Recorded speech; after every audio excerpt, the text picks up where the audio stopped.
दोस्तों, पृथ्वीराज चौहान भारत देश के इतिहास के एक ऐसे राजा हैं कि जिनको दिल्ली की गद्दी पर बैठने वाले आखिरी हिंदू राजा के तौर पर जाना जाता है,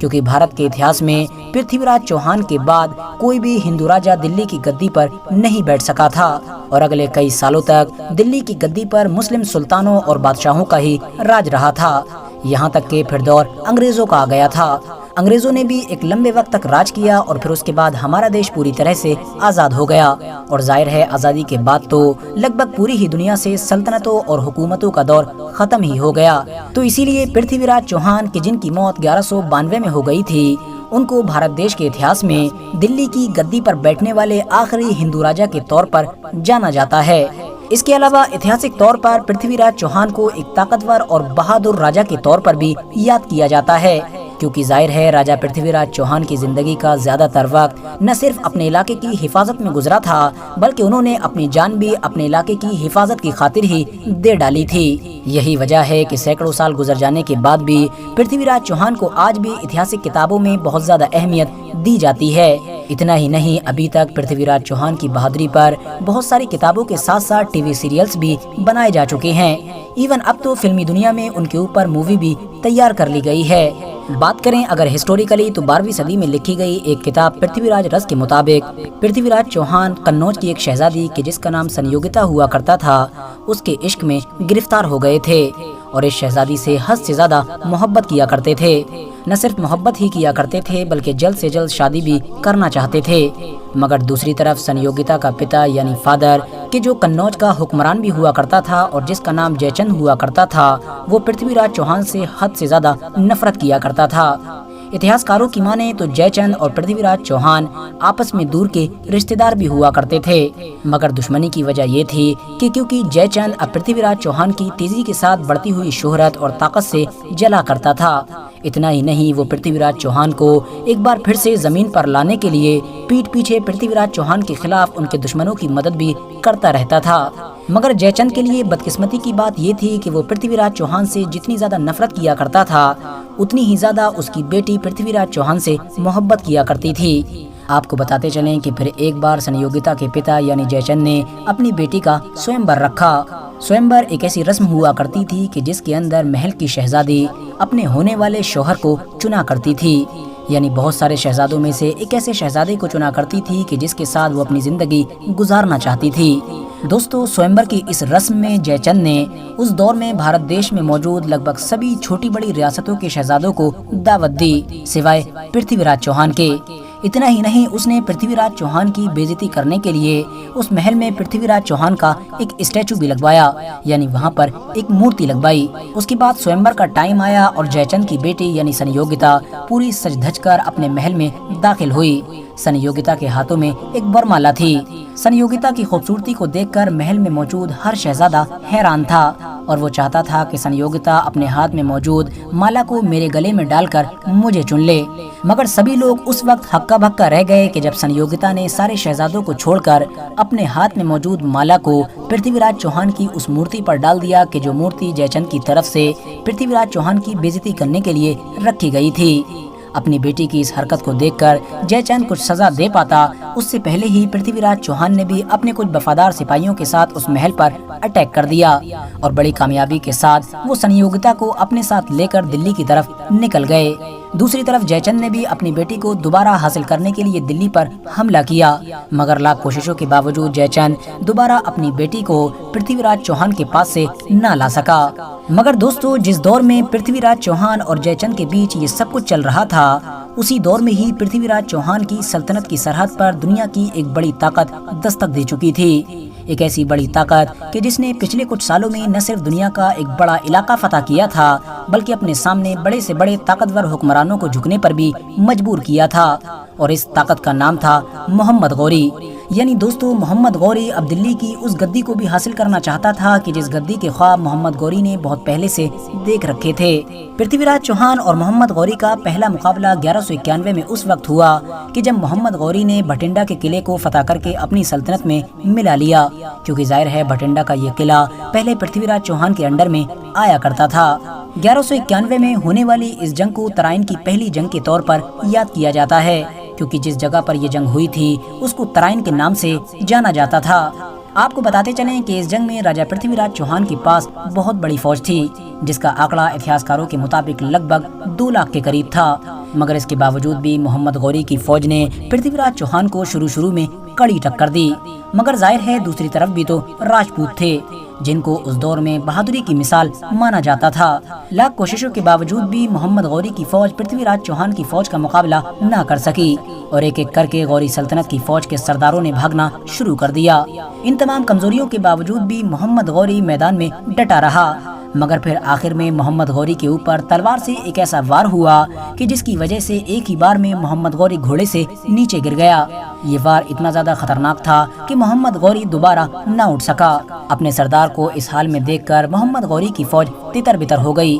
اور ایک ایک کر کے سارے سپاہیوں نے وہاں سے نکلنا شروع کر دیا۔ دوسری طرف راجہ پرتھوی راج چوہان کی فوج جو لگ بھگ پہلے ہی جیت چکی تھی، اس نے جب محمد غوری کا یہ حال دیکھا تو ان کو لگا کہ شاید محمد غوری مر چکا ہے، اسی لیے وہ بھی اپنی جیت کا جشن مناتے ہوئے واپس لوٹ آئے۔ مگر کچھ وقت کے بعد جب غوری سلطنت کے کچھ سپاہی اپنے سردار کو ڈھونڈنے کے لیے میدان جنگ میں آئے تو وہ یہ دیکھ کر حیران رہ گئے کہ ان کے سردار یعنی محمد غوری تو ابھی زندہ ہیں۔ فوراً محمد غوری کو علاج کے لیے افغانستان لے جایا گیا۔ آپ کو بتاتے چلیں کہ پرتھوی راج چوہان سے ملی اس ہار کا محمد غوری پر بہت برا اثر پڑا، کیونکہ ظاہر ہے اس دور میں محمد غوری کے بارے میں یہ مانا جانے لگا تھا کہ محمد غوری کو کوئی نہیں ہرا سکتا ہے۔ اسی لیے محمد غوری نے غصے میں آ کر یہ فیصلہ کیا کہ جب تک میں راجپوتوں سے اپنی ہار کا بدلہ نہیں لے لیتا ہوں، جب تک اپنے ان کپڑوں کو نہیں بدلوں گا کہ جن کپڑوں میں مجھے ہار ملی ہے، اس کے علاوہ رات کے وقت میں اپنی بیوی کا منہ بھی نہیں دیکھوں گا، ساتھ ہی ساتھ ہمیشہ زمین پر سوؤں گا، یعنی جب تک راجپوتوں سے ہار کا بدلہ نہیں لے لیتا ہوں، جب تک کسی بھی چارپائی یا پھر شاہی بستر پر نہیں سوؤں گا۔ اسی بدلے کی آگ میں محمد غوری نے ٹھیک ہوتے ہی بڑی تیزی کے ساتھ ایک بار پھر سے تیاری کرنا شروع کر دی، اور 1 سال کی لمبی تیاری کرنے کے بعد محمد غوری 1192 میں ایک بار پھر سے اپنی فوج لے کر پرتھوی راج چوہان کے مقابلے کے لیے نکل پڑا۔ ایک بار پھر سے ان دونوں فوجوں کا مقابلہ اسی جگہ پر ہوا کہ جہاں پر پہلی بار ہوا تھا۔ یہی وجہ ہے کہ 1192 میں ہونے والی اس جنگ کو ترائن کی دوسری جنگ کے طور پر یاد کیا جاتا ہے۔ اس جنگ میں جہاں ایک طرف محمد غوری کے پاس لگ بھگ 1,20,000 کی فوج موجود تھی، تو وہیں دوسری طرف اگر اتہاس کی مشہور کتاب یعنی تاریخ فرشتہ کی مانیں تو پرتھوی راج چوہان کے پاس لگ بھگ 3 لاکھ کی فوج موجود تھی۔ ساتھ ہی ساتھ فوج میں ایسے بہت سارے ہاتھی بھی شامل تھے کہ جن کو جنگ کے لیے ہی ٹرین کیا گیا تھا۔ آپ کو بتاتے چلیں کہ حد سے زیادہ بڑی فوج ہونے کی وجہ سے تو راجپوت فوجی جوش میں تھے ہی، ساتھ ہی ساتھ ان کا کانفیڈنس لیول بھی بہت زیادہ ہائی تھا، اور اس کانفیڈنس لیول کے حد سے زیادہ ہائی ہونے کی وجہ یہ تھی کہ کیونکہ وہ ابھی 1 سال پہلے ہی محمد غوری کو اسی جگہ پر ہی بہت بری طرح سے ہرا چکے تھے۔ یہی وجہ تھی کہ راجہ پرتھوی راج چوہان نے اس جنگ سے پہلے ہی محمد غوری کی طرف ایک خط روانہ کیا، جس خط میں انہوں نے محمد غوری کو یہ دھمکی دی کہ ابھی بھی وقت ہے، تم اپنی فوج کو لے کر واپس جا سکتے ہو، ورنہ تمہارا حال پہلے سے بھی زیادہ برا ہوگا۔ دوسری طرف محمد غوری کے جو اس دور میں اپنی تلوار کے ساتھ ساتھ دماغ کی طاقت کے لیے بھی مشہور تھا، اس نے اب پرتھوی راج چوہان سے دماغی طور پر مقابلہ کرنے کا فیصلہ کیا، اور اس نے اس دھمکی بھرے خط کے جواب میں بڑا ہی پیسفل جواب لکھا، جس میں اس نے لکھا کہ اپنی سلطنت کا کیونکہ میں سلطان نہیں ہوں بلکہ میری سلطنت کا سلطان تو میرا بڑا بھائی ہے، اسی لیے میں ان سے مشورہ کرنے کے بعد ہی آپ کو جواب دوں گا۔ اپنے دھمکی بھرے خط کا ایسا نرم جواب دیکھ کر راجہ پرتھوی راج چوہان اور ان کے قریبی لوگوں کو یہ محسوس ہوا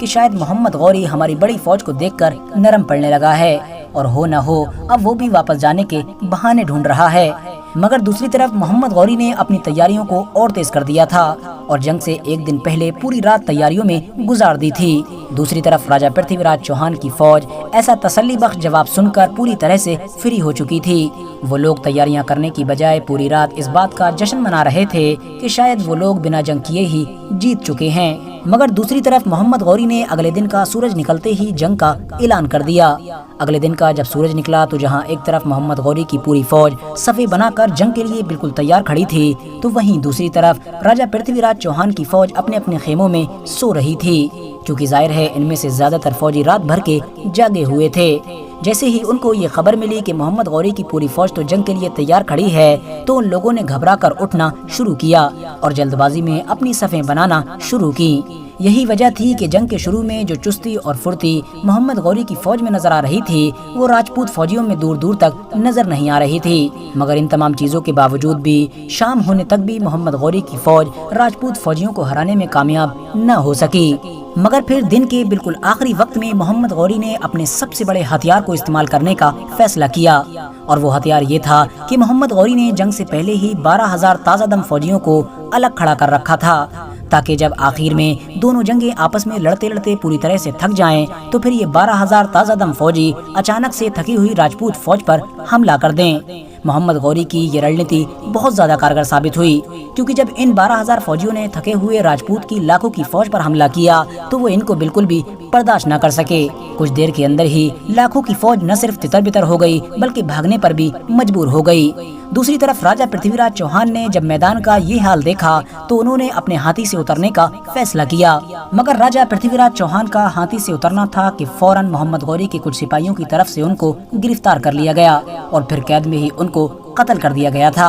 हालांकि दोस्तों, कुछ इतिहासकारों का ये भी मानना है कि राजा पृथ्वीराज चौहान को कैद में नहीं मारा गया था, बल्कि कैदी बनाकर उनको पहले अजमेर लाया गया था और फिर अजमेर यानी उनके इलाके में लाकर ही उनको कत्ल किया गया था। इसके अलावा भी लोगों के बीच में राजा पृथ्वीराज चौहान की मौत से रिलेटेड बहुत सारी चीजें घूमती रहती हैं। आपको बताते चलें कि राजा पृथ्वीराज चौहान की मौत के बाद इनकी बीवी ने भी अपने आप को आग के हवाले करके अपनी जान दे दी थी, क्योंकि जाहिर है ये उस दौर में हिंदुओं की एक जरूरी परंपरा मानी जाती थी। दोस्तों, 1192 में मोहम्मद गौरी और पृथ्वीराज चौहान के बीच होने वाली इस जंग को इतिहास में बहुत ज्यादा अहमियत दी जाती है। उसकी वजह यह है कि क्योंकि यही वो जंग थी कि जिसके बाद में भारत देश में मुसलमानों की सल्तनत का आगाज हुआ और अगले कई सौ सालों तक मुसलमानों ने ही राज किया, यानी जब तक अंग्रेजों ने मुगल सल्तनत को खत्म न कर दिया।